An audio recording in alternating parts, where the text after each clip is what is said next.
Une après-midi à l'écoparc Adventure pour faire de l'acrobranche. À côté des visites culturelles, d'un karaoké ou d'un jeu de piste, c'est l'une des activités proposées dans le cadre du stage urbain organisé par la Ligue Braille à Tournai. 8 jeunes aveugles ou malvoyants y participent.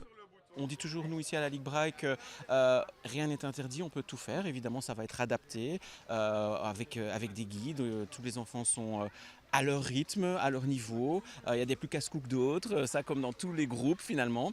Mais oui, adapté, plus de toucher, plus de description, etc. Mais on fait les mêmes activités que tout le monde.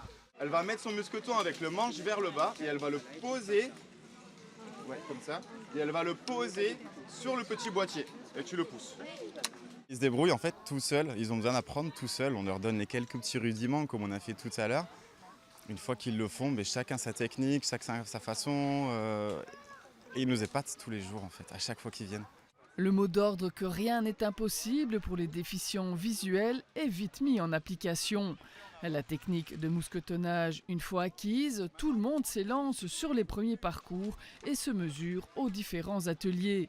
Chaque jeune progresse seul, sous les bons conseils de son guide et grâce à son toucher.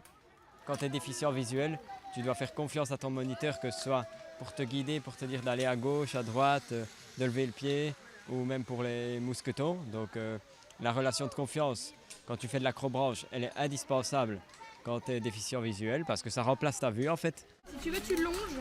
Là, il change de Là, tu vas avance ton pied. Avant. Voilà, comme ça, c'est parfait. Et en fait, ils sont tout le temps comme ça en zigzag. Il y a aussi le toucher qui aide beaucoup.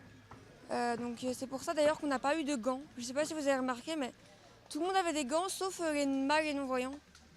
C'est exprès parce que nous, en fait, les gants, ce sera contre-productif vu qu'on a beaucoup besoin de nos mains pour toucher, pour tâter, pour chercher. Tu as senti le câble ici? Oui.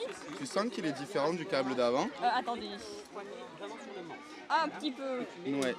Ils ont appris des choses aux collègues, ça fait 6 ans qu'ils sont là, et par exemple sur la façon de construire, sur l'usure des éléments, parce que les tyroliennes, les bagues, elles ne s'usent pas de la même manière à cause de la poulie qui se met de temps en temps dessus. Et ils nous disaient, quand c'est une tyrolienne, moi je le vois parce que l'aimant qui est avant, il est un peu arrondi. Ils ont dit, mais jamais on aurait pensé quoi.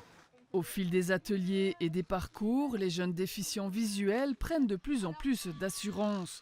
Et malgré leur handicap, comme n'importe quel quidam, ils ont goûté et apprécié les sensations de l'acrobranche. On sent qu'il y a de l'adrénaline et on sent quand même qu'on est en hauteur. Même si on ne le voit pas, on a cette sensation de haut.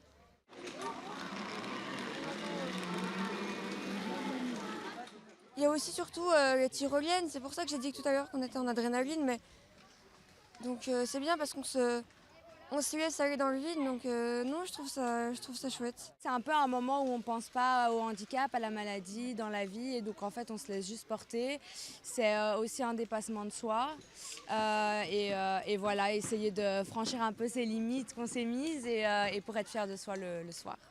Fierté, confiance, dépassement de soi, découverte et vivre ensemble, voilà les ingrédients d'une après-midi inclusive totalement réussie.